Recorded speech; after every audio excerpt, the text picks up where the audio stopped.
I didn't hear the glass break. I only saw the red mist spray across the Christmas tree. 1 second, my little girls were laughing at my terrible Santa impression. The next, Harper was choking on blood, and Violet wasn't moving. I spent 20 years hunting monsters for Delta Force, but I never expected the war to follow me home to suburbia. Hit like, subscribe for more betrayal stories, and comment your city or country. They say you never hear the bullet that kills you, but you definitely hear the ones that miss. It was 9 p.m. on Christmas Eve. The house smelled like cinnamon candles and burnt pot roast. It was the kind of night normal people live for, the kind of night I had spent my career protecting. I was retired now. I wasn't Sergeant Mason anymore. I was just Dad, wearing a ridiculous red velvet hat, building a dollhouse while my wife, Natalie, poured eggnog. "Daddy, look," Harper squealed. She was 6, missing her front teeth, dancing in her reindeer pajamas. "Violet is stealing the candy canes again." Violet, my 4-year-old, giggled, shoving a peppermint stick into her mouth. I laughed, a deep belly laugh I hadn't felt in years. "All right, you little thieves," I said, dusting off my knees. "Santa is watching. You want coal?" "No coal," they screamed. I looked over at Natalie. She was standing by the kitchen island, texting. She'd been texting all night. When I looked at her, she jumped, shoving the phone into her pocket. Her face was pale, sweaty. "Everything okay, Nat?" "Fine," she said, her voice too high. "Just checking on my mom." I nodded, but my gut tightened. That instinct, the one that kept me alive in 3 war zones, flickered. The air felt heavy, charged with static. Then, the window exploded. It wasn't a loud bang. It was a sharp crack, followed by the sound of 1,000 wind chimes shattering. Time slowed. Adrenaline dumped into my system. I saw the debris flying before I heard the second shot. Pop, pop, pop. 3 rounds. Suppressed. Professional rhythm. Down. I roared, diving forward. I wasn't a dad anymore. I hit the floor, sliding across the hardwood, reaching for the girls. But I was 5 feet too slow. Violet was thrown backward. She landed in the presence, a red stain blooming on her white pajamas. Harper stood frozen, mouth open in a silent scream, before her leg buckled and she collapsed. "Harper! Violet!" Natalie screamed, dropping her glass. I scrambled to them. "Stay down, Natalie. Don't move." I reached Violet first. I rolled her over. My hands were trembling as I pressed them against her chest. There was so much blood, bright, arterial red, pumping with every beat of her tiny heart. "Daddy," she whispered. Her eyes were losing focus. "I got you, baby." I choked out, ripping off my shirt to plug the wound. "Natalie, call 911. I looked at Harper. She was clutching her thigh. The bullet had gone through her leg. "It burns, Daddy." "Look at me, Harper," I commanded, voice dropping into that calm, terrifying tone I used on missions. "Focus on me. Breathe." I scanned the room. The shots came from the street. Through the bay window. Whoever it was, they fired blindly into the center of the room. Or, they were aiming at the tree, where the kids were. I needed a weapon, but my guns were locked in the garage safe. I was helpless. "Mason, they're not answering." Natalie sobbed, tapping her screen. "Keep trying." I yelled. I held the life inside my children with my bare hands. The smell of pine, copper blood, and gunpowder filled my nose. My nightmare had come home. Sirens wailed in the distance. Finally, "Stay with me, Violet. Look at the star," I whispered. Her skin was turning gray. The next 10 minutes were a blur. Paramedics burst in. I fought them for a second until a hand grabbed my shoulder. "Sir, let them work." I stumbled back, my hands coated in my daughter's blood. The only job that mattered, and I had failed. We rode in the ambulance. I stared at Violet's monitor. Her heart rate was erratic. At the hospital, they wheeled them into trauma. The double doors swung shut. The silence was louder than the gunshots. I stood there, shirtless, shivering, covered in blood. Natalie was sitting on a plastic chair, sobbing. I walked over to her. We needed to be together in this. "They're going to be okay," I said, voice like gravel. She looked up. Her eyes were red, but there was something else there. Terror. Mason, what if they come back? She whispered. Who? I asked sharply. Who comes back, Nat? She flinched. I don't know. The gang. Whoever did this. Gang. I narrowed my eyes. The police didn't say anything about a gang. I just assumed, she stammered, looking away. She reached for her purse. Her phone lit up. I watched her hand. She wasn't calling the police. Her thumb moved fast. Swipe left. Delete. Swipe left. Delete. I took a step back. My military mind locked onto my wife. This was a drive-by in a rich neighborhood. Suppressed shots. Controlled grouping. That wasn't a random gang. That was a hit. And my wife was deleting messages. I walked to the water fountain to wash the blood off, watching her reflection. She typed a message, sent it, then buried her face in her hands. A man in a cheap suit walked in. Tired, holding a clipboard. Mr. Miller? Yes. Detective Dominic. I'm handling the case. He looked at my bloody chest with boredom. Rough night. My daughters were shot. Do you have a suspect? Dominic sighed. Look, buddy, it's Christmas Eve. Probably kids joyriding. Stray bullets travel.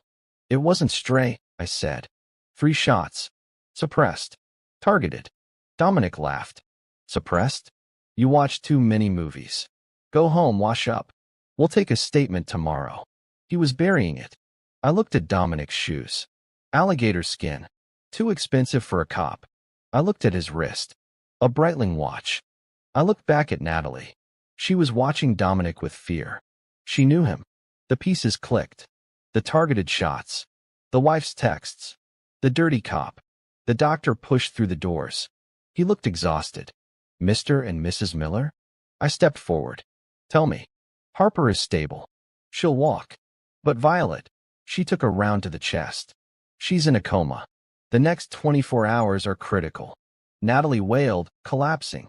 But I didn't collapse. The sadness burned away into white-hot rage. I looked at the corrupt detective. I looked at my lying wife. I turned toward the exit. Mason, where are you going? Natalie screamed. You can't leave us. I stopped at the doors. The cold wind hit my chest.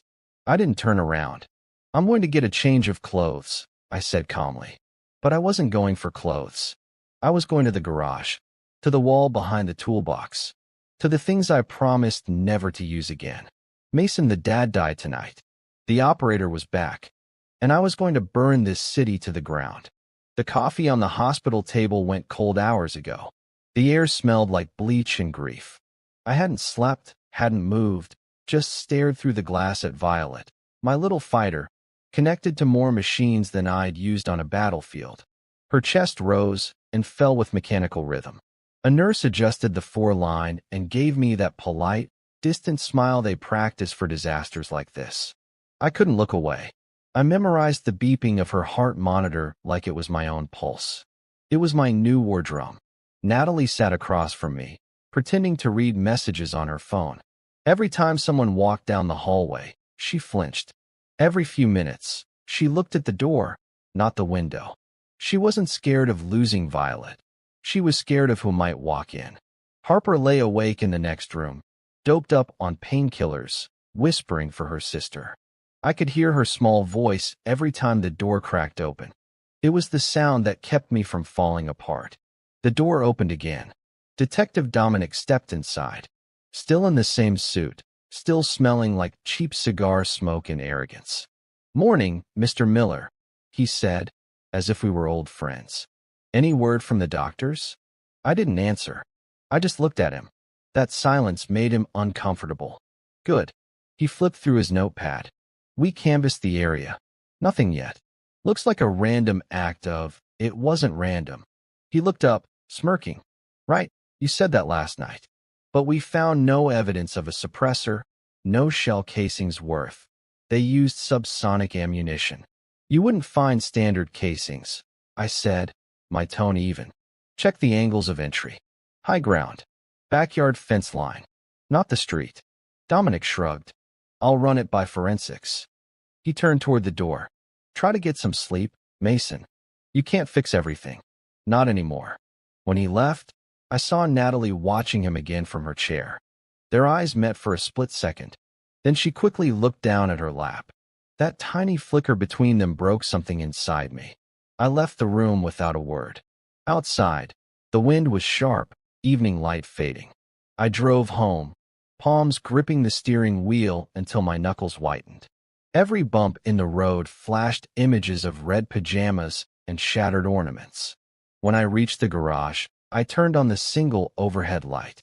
The familiar smell of oil and gunmetal greeted me. My old world. I moved aside the tool rack, revealing a false panel behind the hanging wrenches. Biometric lock. Same fingerprint it always was. The safe hissed open.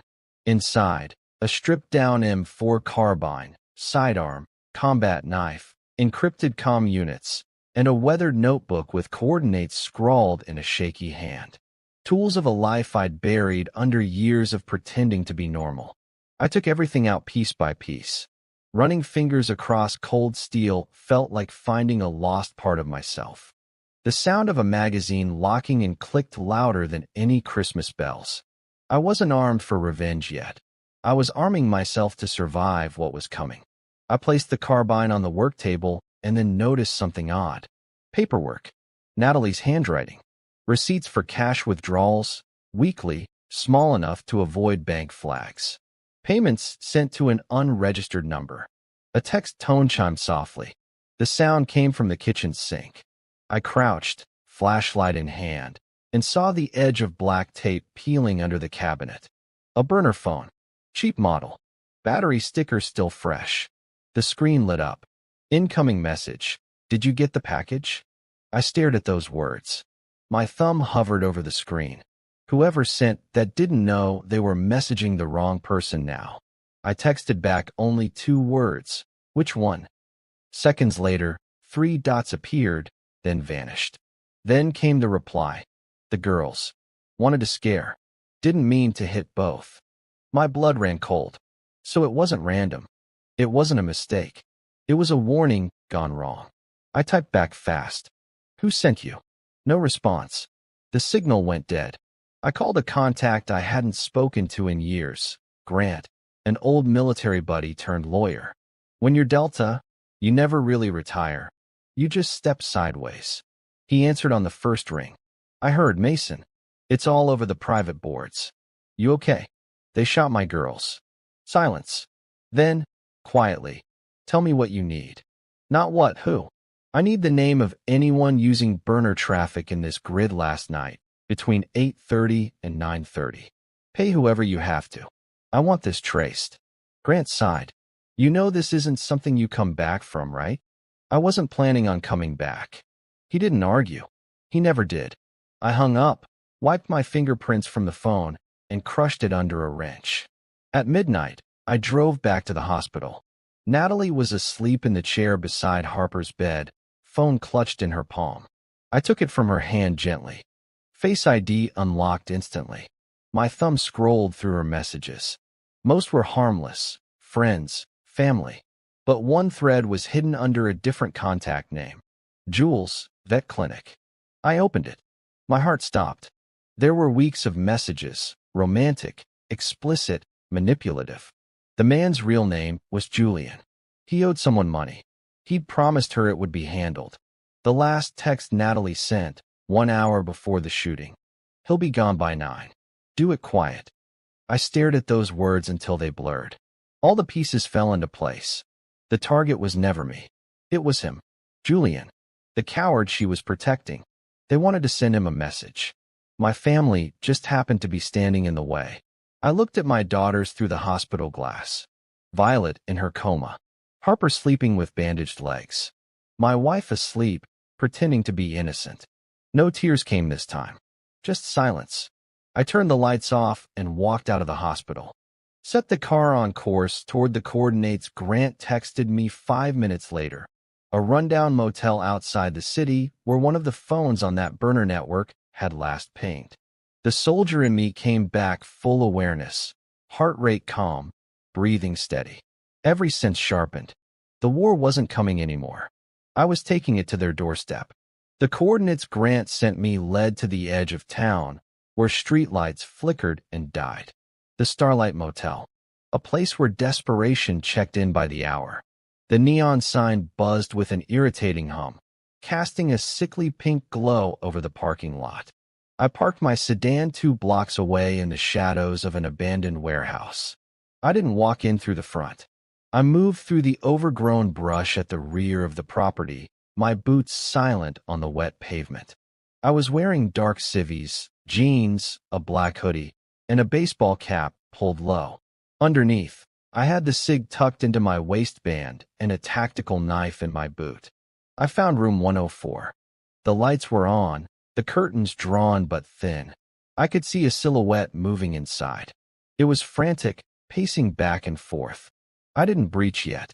Patience is the difference between a soldier and a corpse. I needed intel. I slipped a small fiber-optic camera under the door jamb, a little souvenir from my last tour. The screen on my wrist lit up. Inside, a kid, couldn't be more than 20, was shoving clothes into a duffel bag. Skinny, tattoos on his neck, terrified eyes. On the bed lay a pistol, a Glock with a threaded barrel for a suppressor. There it was, the smoking gun. I checked my watch. 2 a.m. I needed to know if he was alone. I watched for 5 more minutes. No one else. He zipped the bag, grabbed the gun, and tucked it into his jacket. He was running. I moved to the side of the door. As he opened it, stepping out into the cold night air, I struck. I didn't hit him. I simply stepped out of the darkness and grabbed his wrist, twisting it until the ligaments snapped. He screamed, but I slammed my other hand over his mouth, driving him back into the room. I kicked the door shut behind us with my heel. Before he could process the pain, he was on the floor, and I had my knee on his chest. I stripped the gun from his jacket and tossed it onto the bed. "Quiet," I whispered. It wasn't a request. He stared up at me, eyes bulging. "Please, don't kill me." I didn't know what. I eased the pressure off his mouth just enough for him to speak. "I was just the driver. I swear. Ryder made me do it." Ryder? A name. Who is Ryder? I asked, pressing the barrel of my own gun against his knee. "The boss. Local crew." He said Julian was hiding at the house. He said Julian owed him 50 grand. We were just supposed to scare him out. The pieces were locking together faster now. Julian. The man Natalie was texting. "Why my house?" I asked, my voice dangerously low. "Because the girl, the wife. She gave Julian a key.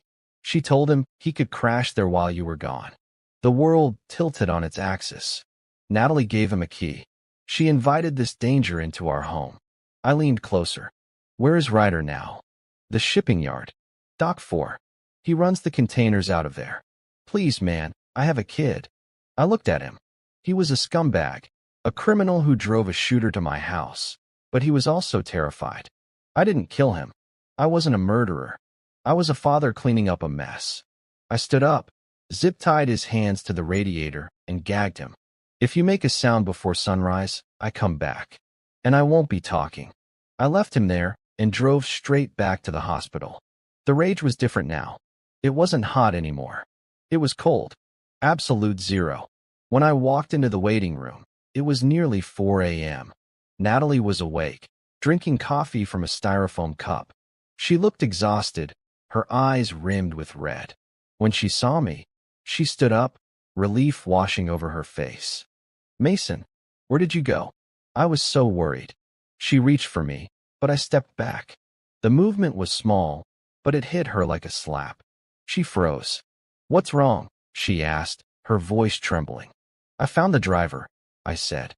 The color drained from her face so fast, she looked like a ghost. "What? Who?" "A kid. He told me everything, Nat." I don't know what you're talking about."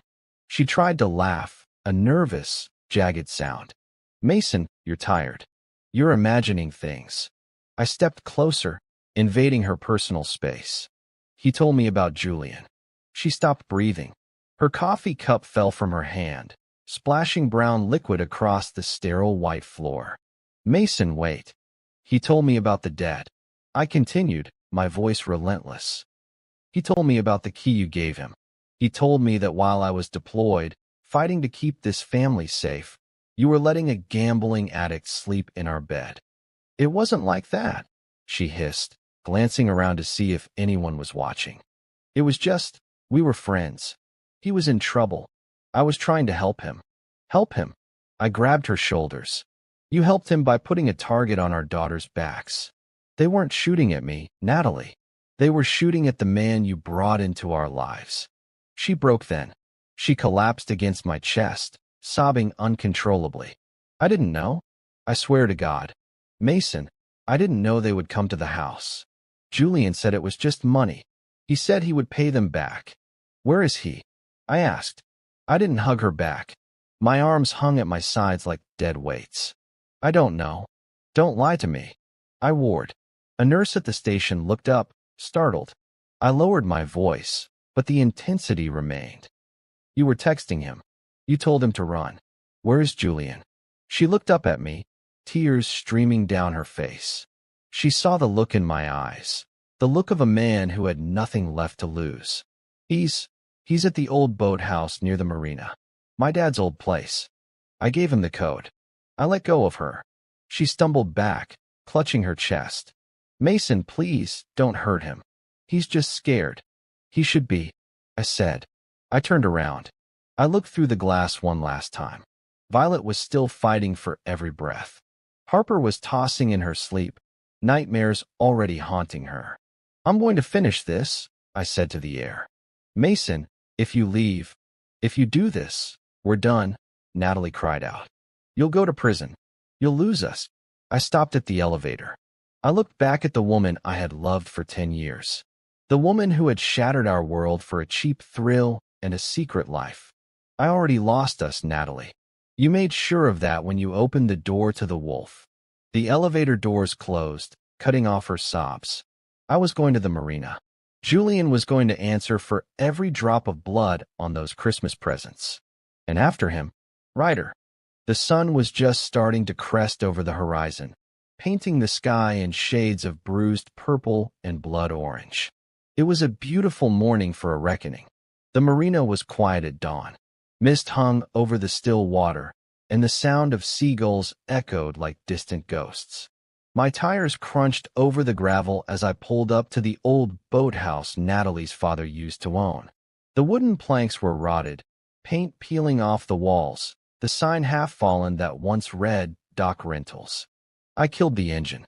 The air was sharp, heavy with salt and decay. I stepped out, scanning my surroundings. The pier ahead, a broken fishing boat, and a silver sedan parked behind the shed. Its engine was still warm. Someone was here. I moved silently, keeping low. Years of muscle memory guided every step. Boots barely made a sound on the wet boards. I reached the door. Voices inside. One low, desperate, the other trembling. I pressed my back to the wall, pulled my cig free, and listened. She said it was done, man. A voice stammered. She said you'd take care of it. Wipe the slate clean. I told you to stay out of sight, Julian. I muttered under my breath. Then I heard the response, the voice that made my blood pressure spike. Ryder. Calm, confident. The predator's tone. She lied to you, Jules. That woman of yours was supposed to pay what you owed, not beg for mercy. But now 2 kids are in the hospital, and that's bad for business. Julian's voice broke. I never meant for that to happen. No one ever does, Ryder replied. But you know what happens when someone crosses me. I pushed the door open and entered without a sound. 1 step. 2. The smell of cigarettes and cheap rum filled the room. Julian was on his knees at the center, shaking, hands tied. His dark hoodie was stained with blood, probably not his. Ryder stood behind him, wearing a leather jacket, shaved head, calm as stone. A .45 rested at his side. He turned his head slightly, sensing the shift in the air. His instincts were good, but not Delta good. Morning, I said, my voice cutting through the silence. Ryder turned fully, eyes narrowing. The gun started to rise, but I was faster. I kicked the pistol out of his hand and shoved him into the wall so hard the planks cracked. He grunted, tried to swing, but I pinned him by the throat. This is for Harper and Violet, I growled. He smirked even through my grip. Didn't expect the famous Delta man himself. Heard about you from one of my guys. Mason Miller, right? The ghost. You sent your dogs to my home. You almost killed 2 little girls. He chuckled, a dry, cruel sound. Not my dogs. She called the shot. His words hit harder than any punch. Who? Your wife. He spat the word like a joke. She wanted the problem gone. You were that problem, soldier. She figured if the hit looked messy, she'd collect everything. House, money, no questions. We aimed for you. Guess her timing was off. I tightened my grip until the veins in his neck bulged. Lied to me again. He only grinned wider, eyes daring me to look deeper. Go check her phone. Tough guy. She's cleaner than I thought. Wiped messages, changed SIMs, scrubbed it all. Smart woman. Behind me, Julian whimpered. She didn't mean to. She told me she panicked. I turned and looked at him. The coward was crying now, nose running, shaking like a leaf. You should have stayed gone, I said quietly. Those girls were innocent. Ryder laughed again, voice hoarse. What's next, soldier? Gonna kill us both? Doesn't bring them back. I drove my fist into his solar plexus. All the air left his body. He crumpled, but I caught him by the collar, keeping him conscious just long enough. You're not dying yet, I said. You're going to talk. You're going to give me every name, every location, everyone who touched this job. Then, maybe, I'll let you crawl out alive. Ryder spit blood onto the floor and gave me a wicked grin. There's no one else to name. It's her, Mason, your perfect little wife. Ask her where she was 30 minutes before the shooting. She'll lie. They always do. The door creaked. Then I heard the unmistakable crunch of tires outside. My instincts flared again. Back up. I tightened my grip and yanked Ryder toward the back exit. Julian tried to speak, but I glared at him, silencing him instantly. Through the back window, I saw 2 black SUVs roll up. 4 men with rifles stepped out, scanning the yard. They're here for me, Ryder wheezed with a pitiful laugh. You won't make it past them. Watch me. I shoved him into the boathouse's old office and closed the door. He still had information I needed. Julian was screaming now, but his panic was white noise. I grabbed one of the old life jackets, wrapped it around my chest, and slipped into the water. It was freezing enough to numb the shock, but I moved under the pier like a shadow. The men above started shouting, boots thudding on the wood. When I surfaced 50 yards away, I watched them drag Ryder toward the SUV. They weren't cops, too professional, too sharp. Mercenaries, not gangsters. Someone had money to burn, and this wasn't just a street debt anymore. I climbed onto the embankment. My lungs burned, my hands shaking, not from fear, but from realization. Ryder wasn't the endgame. He was cleanup. Someone wanted to erase loose ends. By the time I got to my car, Grant had texted me. Caution. One of your wife's financial accounts flagged by Bureau Cybercrime. Possible money laundering route. Want me to dig deeper?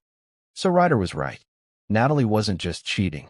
She was helping Julian funnel dirty money through our family accounts. Funds now tied to weapons trafficking and laundering rings.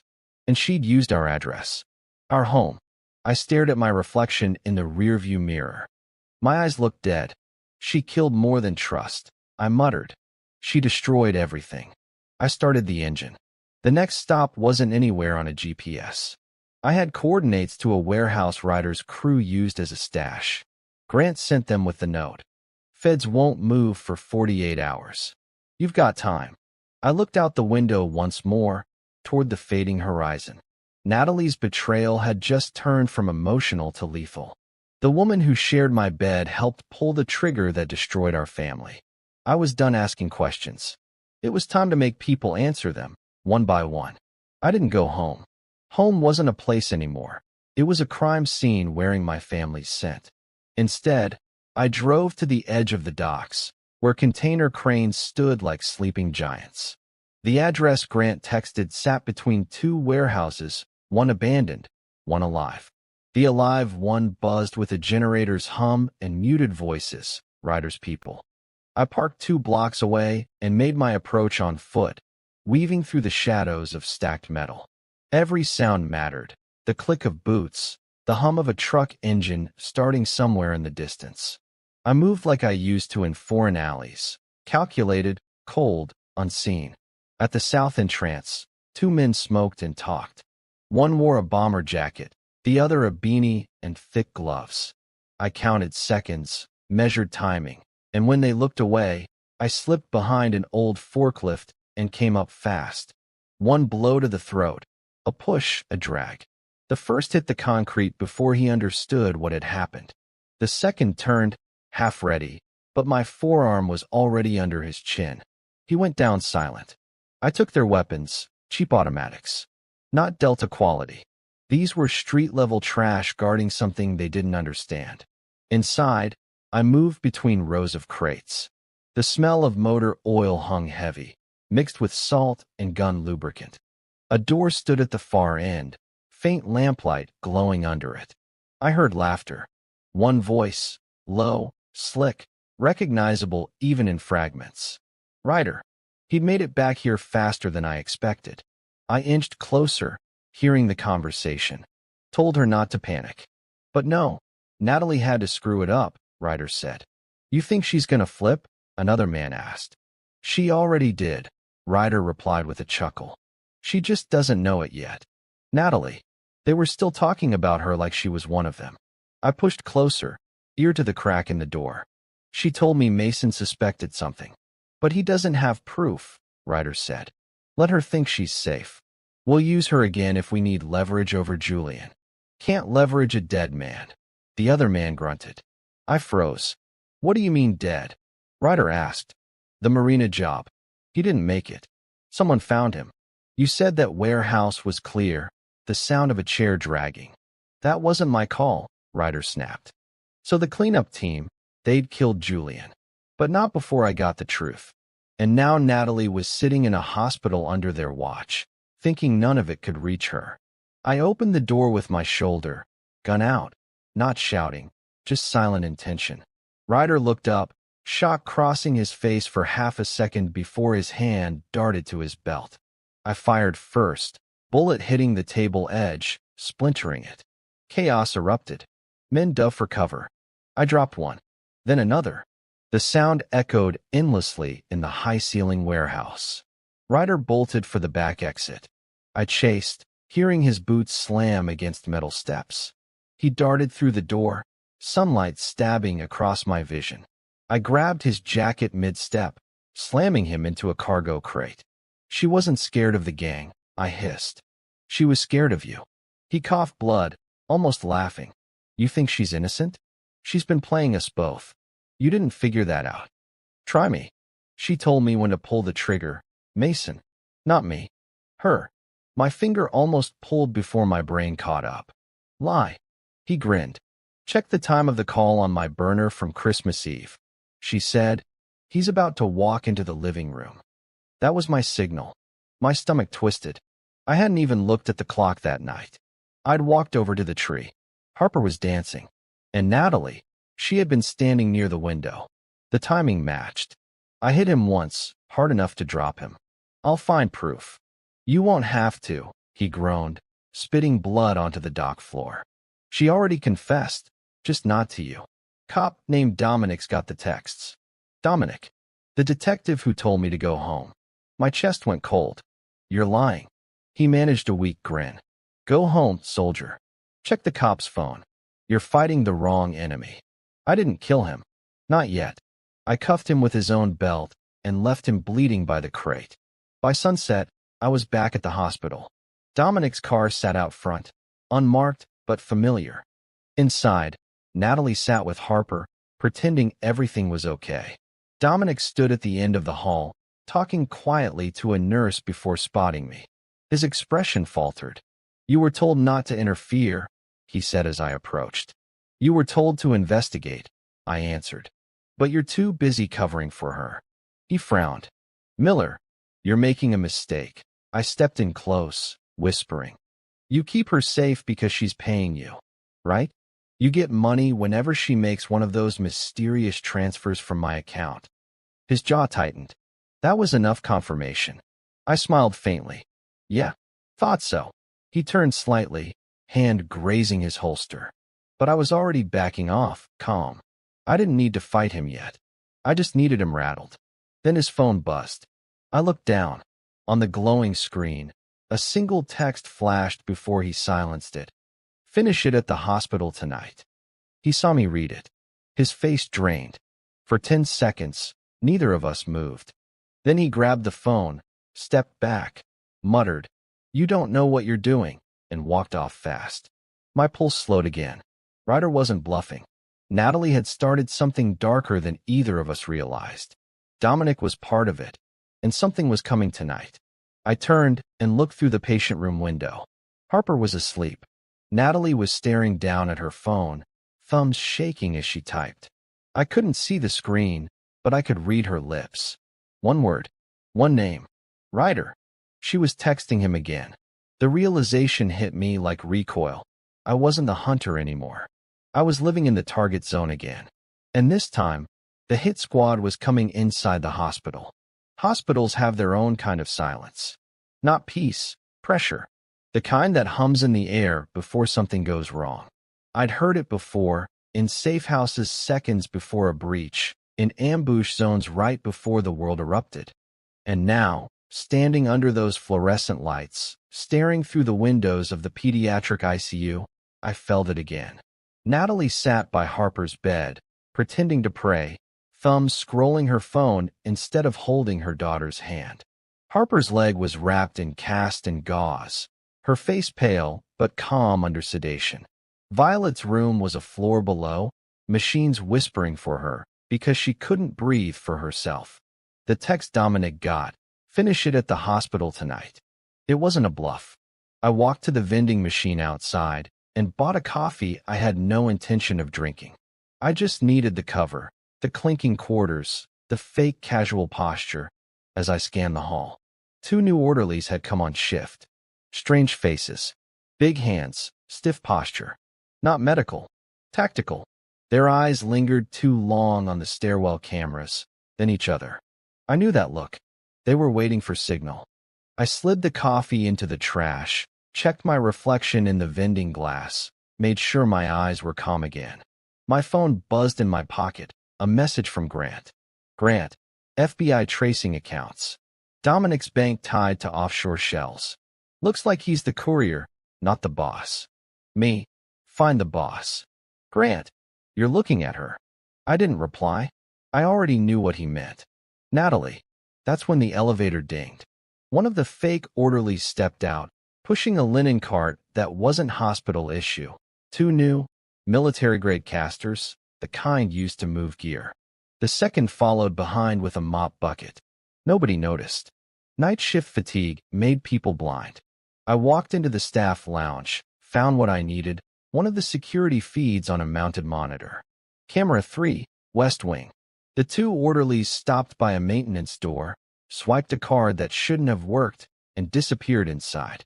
They were going for Violet's wing. I grabbed my jacket. There wasn't time to call anyone. If Dominic was involved, calling security would just speed up the damage. I took the stairs, boots hitting the metal in rhythm with my own heartbeat. By the second-floor landing, I heard the first muffled thump.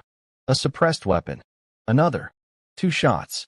By the time I reached the door, I'd already flipped into the part of myself suburban life tried to bury, the operator mode where emotion switches off but senses sharpen like glass. I pushed the door open and slipped inside. The hallway smelled faintly of solvent and ozone. The lights flickered once, then dimmed as some breaker tripped. Shadows lengthened. One orderly lay face down by the nurse's station, shot in the back. Wrong uniform, wrong shoes. That meant there was only one hostile left moving. Footsteps echoed ahead near room 214. Violet's room. I moved fast and low, hugging the walls, tracking the sound. I caught a glimpse through the small window in her door, a man lifting in 4-pole, snapping cords aside, moving toward the machines. His gloved hand reached for her breathing tube. I kicked the door open hard enough to make him spin. My hand was already on his wrist before the suppressed pistol cleared its holster. We slammed into the monitor cart, knocking instruments to the floor. He was good. Not a street thug, a trained hitter. But he'd never been Delta. He swung the barrel toward me, desperate. I redirected it mid-motion, twisted, and snapped bone just above the elbow. The silencer sizzled as one round went into the ceiling tile. He screamed, tried to grab a backup blade. I buried a right cross into his jaw and a left elbow into his throat.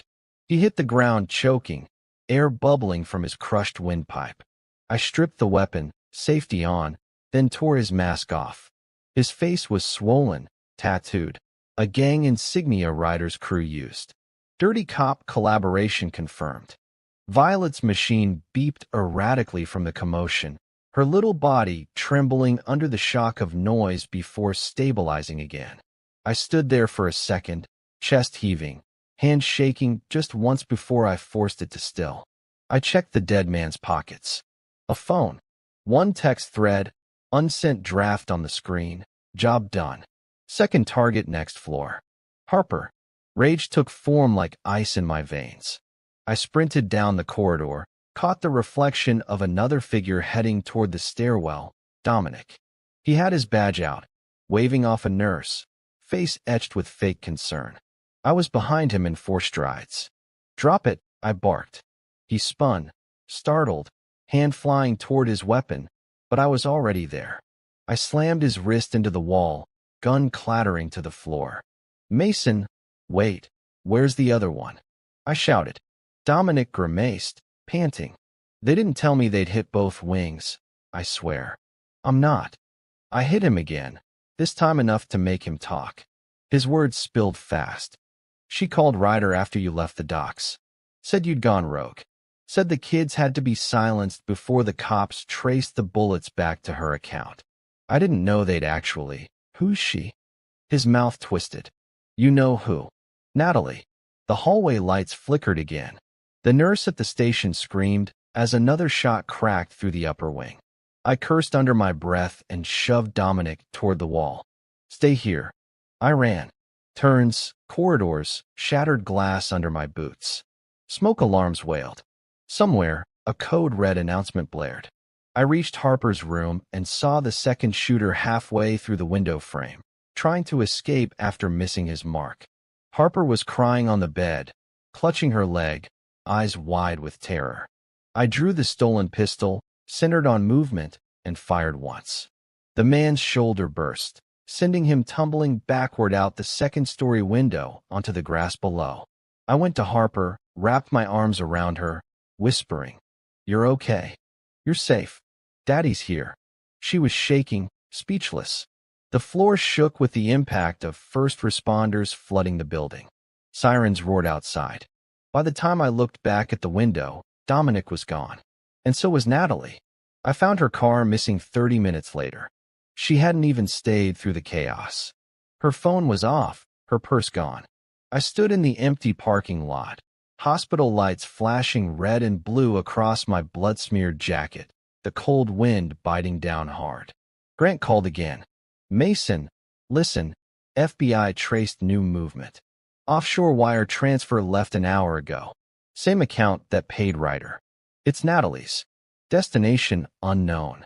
I stared out into the night, my reflection warped in the hood of my car. She's running, I said softly. And she's not running alone. Grant hesitated. What are you going to do, Mason?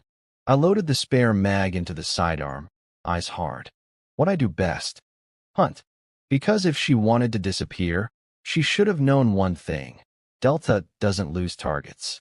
By sunrise, the hospital was locked down like a war zone.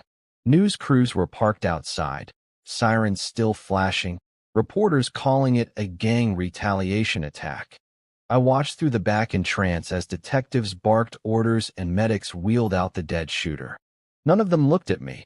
They didn't realize the story ran deeper than their badges could see. I'd been in places like that before, where truth got buried before it ever saw daylight. But this time, I wasn't the hired ghost. I was the father of the targets. Grant's message came through again. Warrant pending. Dominic suspended. Natalie flagged for questioning. Intercept before she crosses state line, headed south. So she was running. The last thread of family I had left was now the one I was hunting. I left Harper under police protection. She'd be safer among strangers than with a father hunted by both cops and criminals. I kissed her forehead, whispered, "Daddy's coming back," though I wasn't sure if that was true. Outside, I stole an unmarked police sedan from the secondary lot, Dominic's. His file sat in the glove compartment. Receipts, offshore accounts, burner sims, and pictures. One photo froze me. Natalie, sitting across a diner booth with him, their heads close, her hands on his wrist. The betrayal ran deeper than I thought. My wife hadn't just lied. She'd built alliances. The drive south toward the coastal line was long and empty. The further I went, the more it felt like the country forgot it ever had people like me. Gas stations shuttered, roads cracked. The sun hung low, pale gold over the hills. Grant's voice came through the earpiece. Tracked her car's last ping. Route 45, old service station. She ditched the phone 30 minutes ago. Someone's helping her, I said. There's chatter, he replied.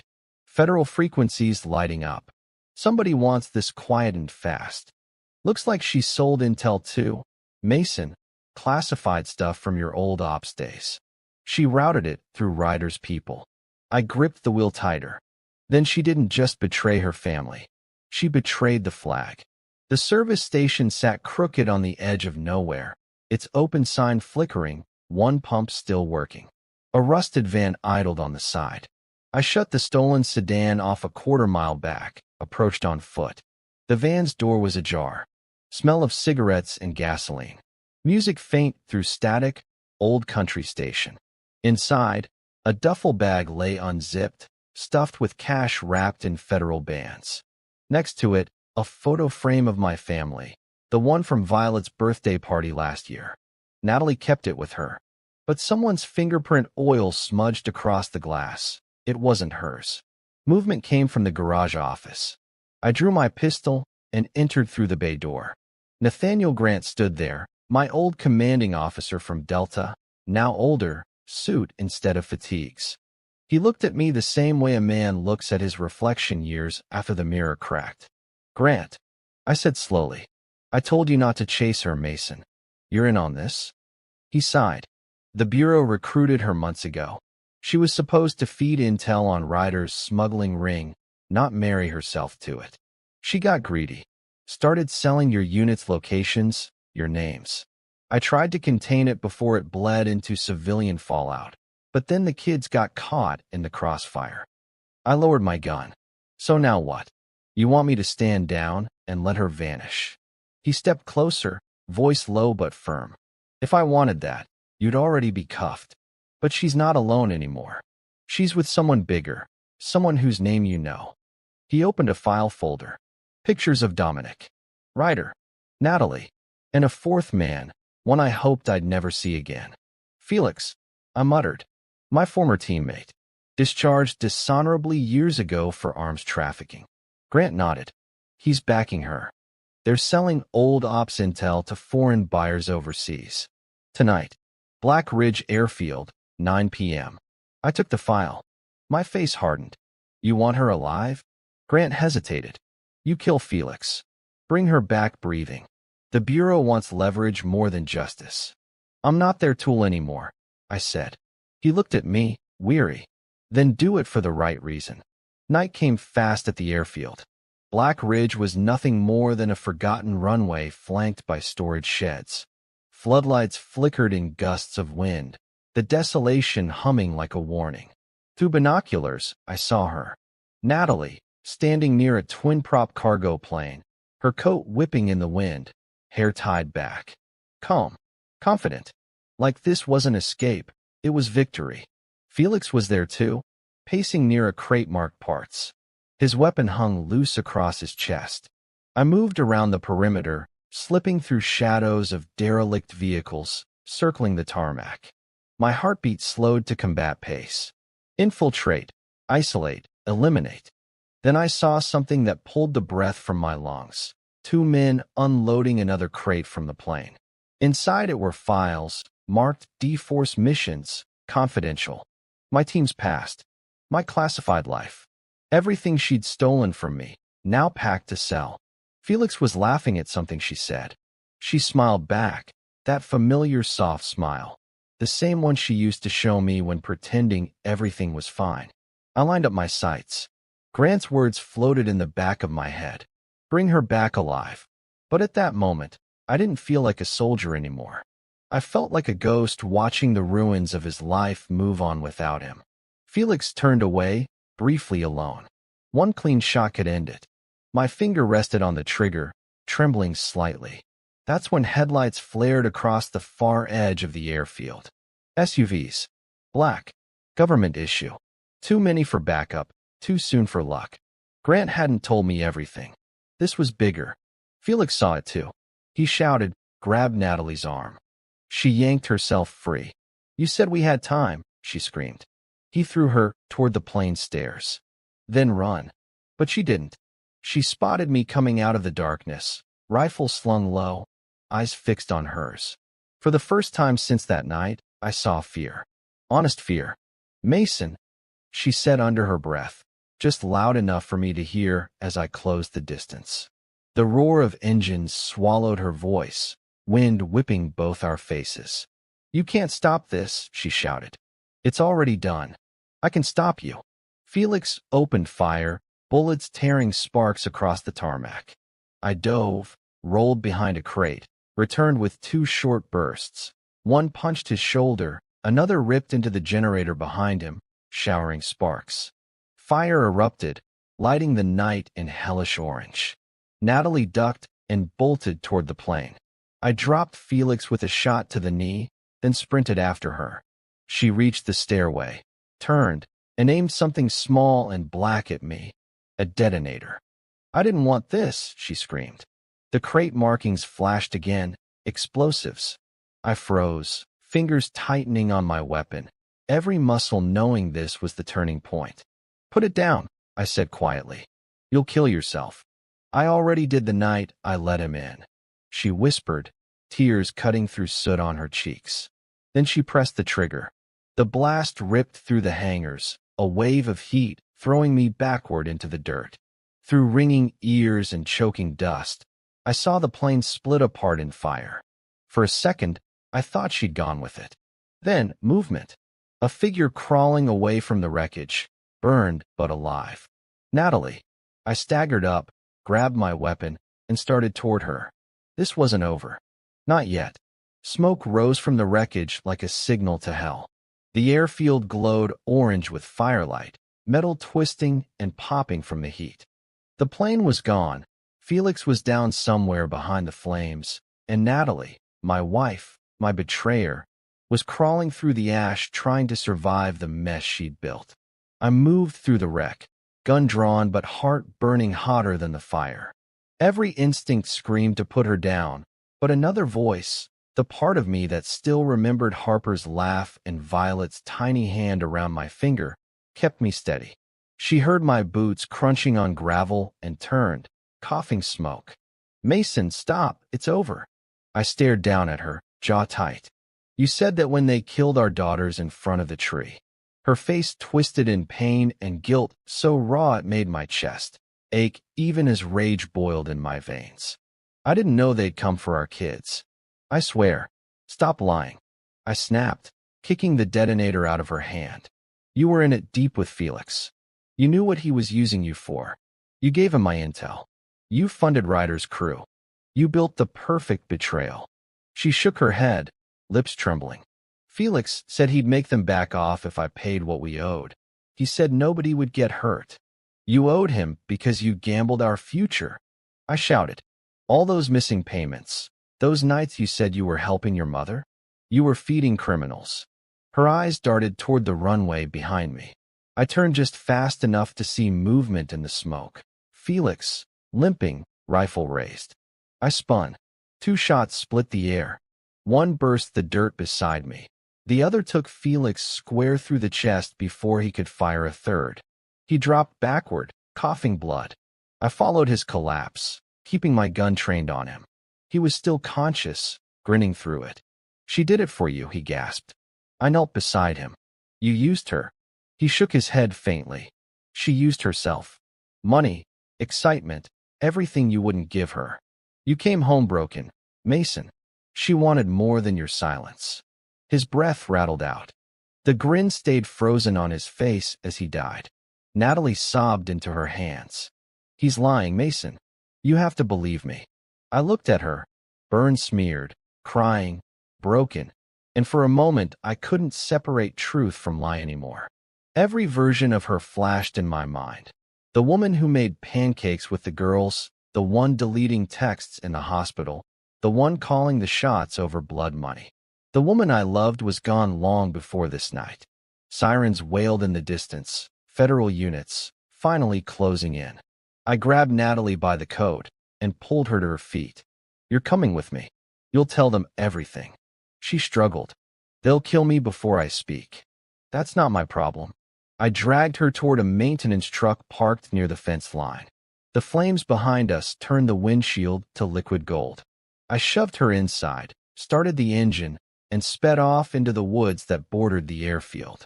Grant's voice cut through my comm earpiece seconds later. "What the hell happened, Mason? We're reading explosions." "She blew the plane," I said. "Felix is dead. I've got her. Bring her in now. FBI wants her for questioning."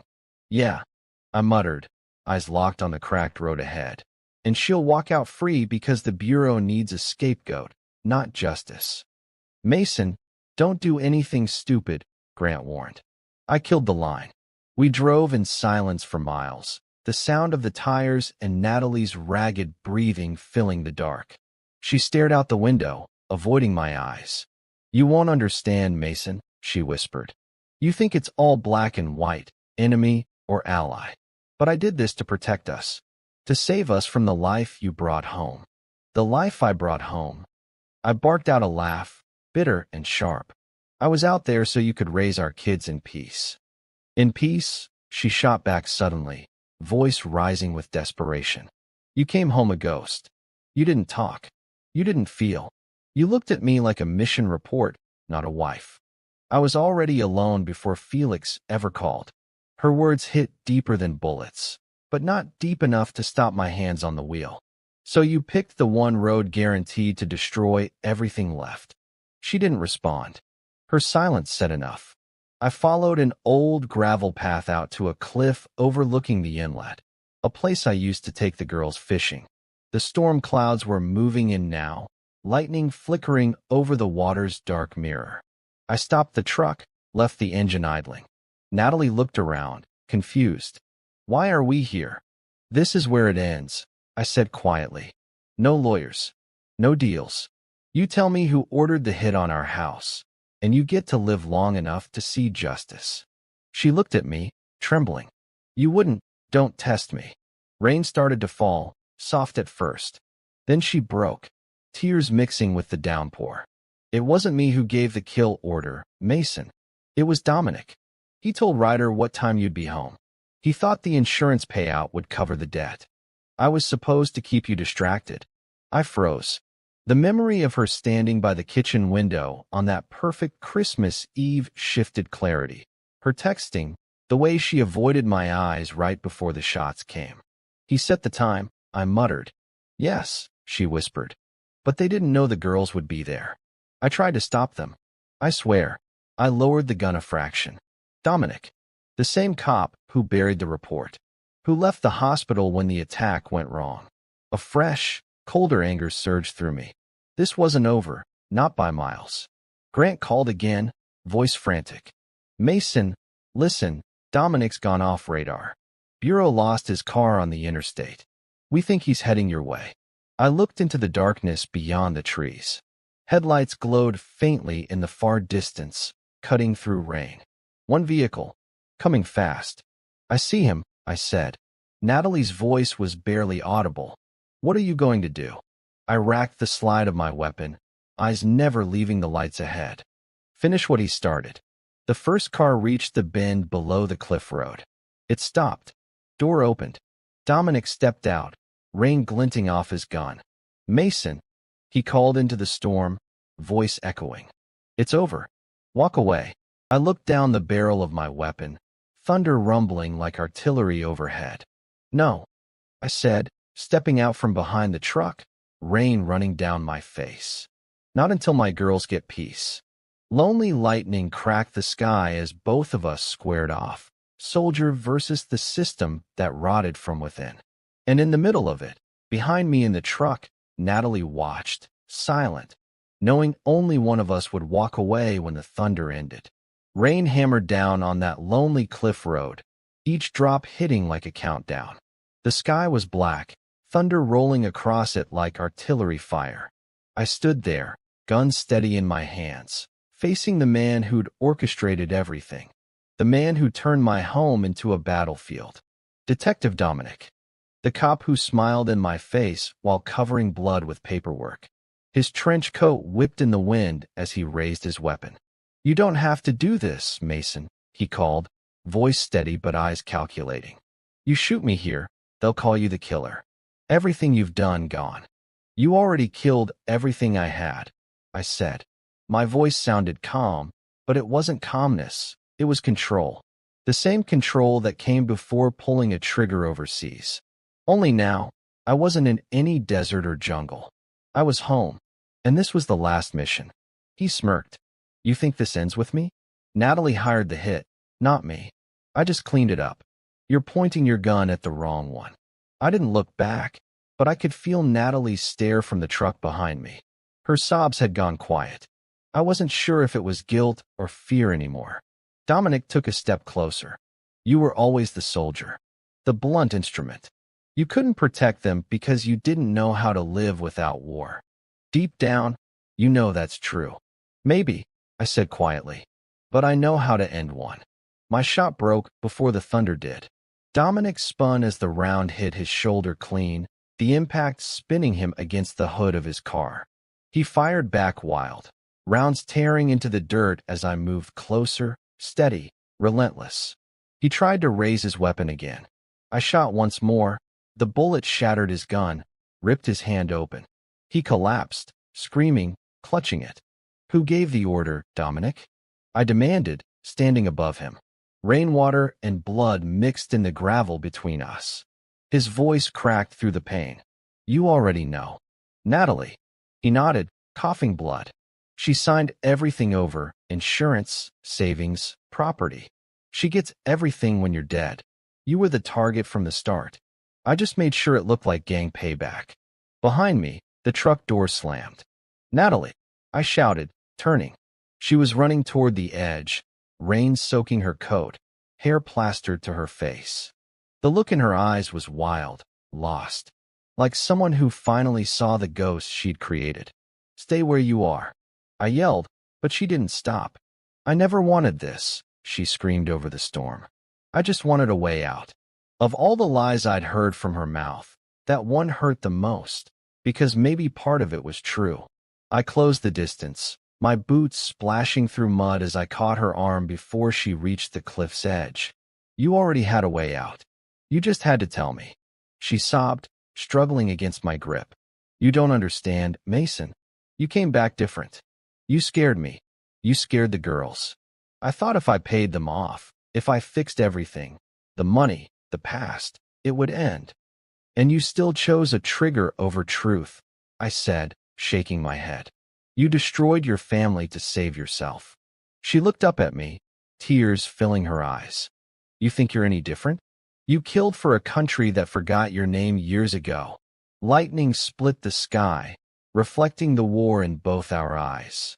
Hers, frantic and guilt-driven. Mine, empty and unyielding. Behind us, Dominic moved. I saw it in the puddle's reflection, the glint of steel. He'd grabbed a knife from his boot. Everything happened in seconds.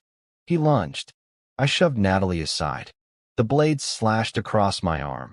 The sting barely registered. I twisted, grabbed his wrist, and drove my knee into his ribs. Once. Twice. The knife clattered to the ground. I didn't hesitate. A final blow. My fist cracked across his jaw, and he dropped like a lifeless puppet. The silence that followed was deafening.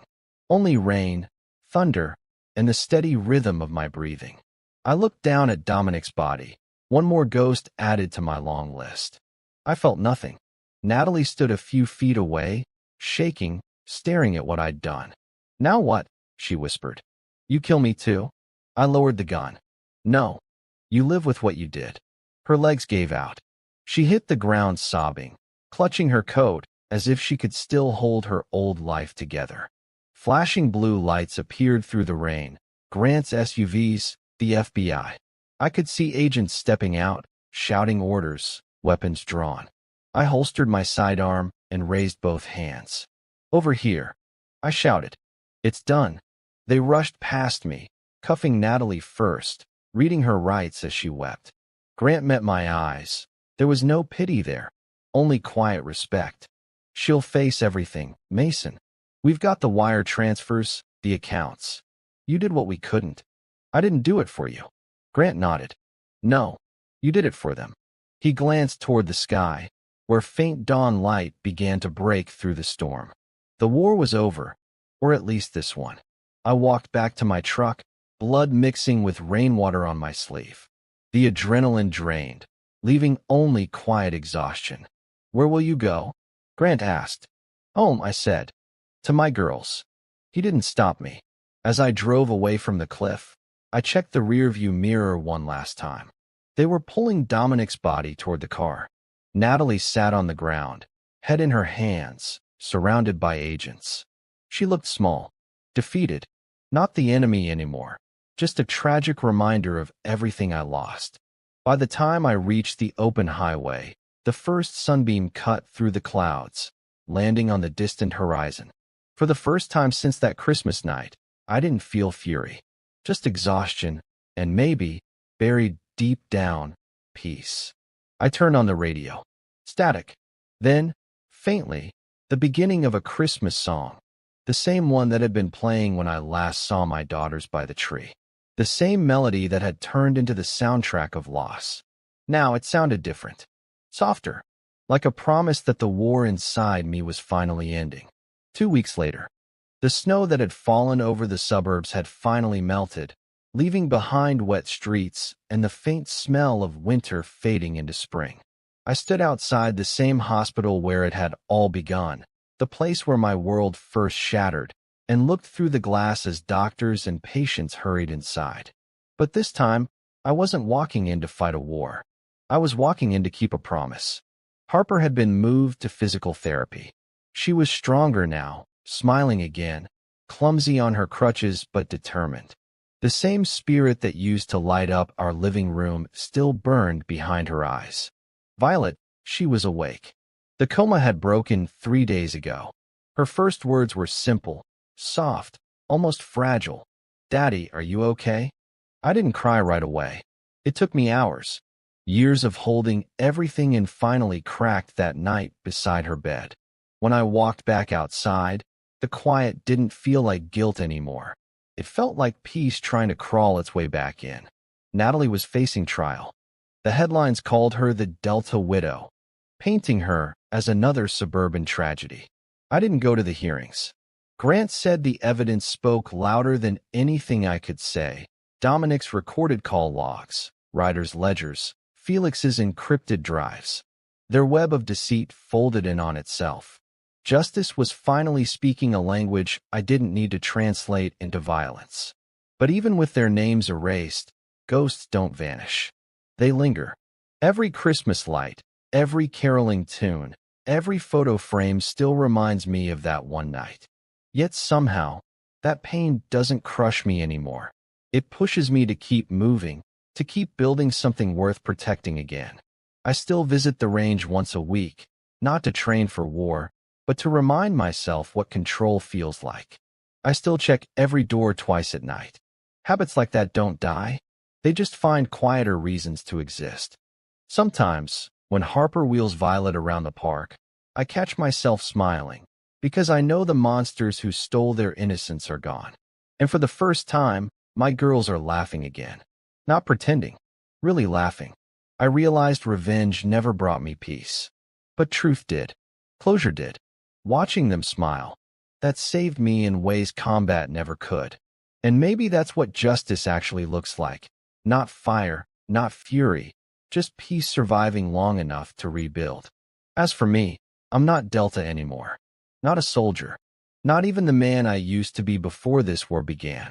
I'm just Mason, father, survivor, and someone learning to live again after walking through hellfire and coming out breathing. And maybe, just maybe, this is the kind of ending the ghosts of my girls' laughter wanted me to find. Now a question for you. If life ever tore everything you loved apart, what would you fight for first, revenge or forgiveness? Drop your thoughts in the comments below. I'll be reading every single one. And tell me, where are you watching from? Which city? Which country? I love knowing where my stories reach across the world. If you've been here through Mason's journey, thank you from my heart. Hit that like button gently. It tells me these stories still matter. Subscribe if you want more emotional, intense, and unpredictable betrayal and revenge stories like this one, written just for you. And one last thing. Tell me in the comments what kind of stories you want me to write next. Family revenge? Military heartbreak? Cold justice with emotional twists? I'll bring the next epic thriller your way soon. Until next time, take care of your heart, protect your peace, and never forget, sometimes the quietest revenge is just staying alive. See you in the next thrilling, emotional, one-of-a-kind story.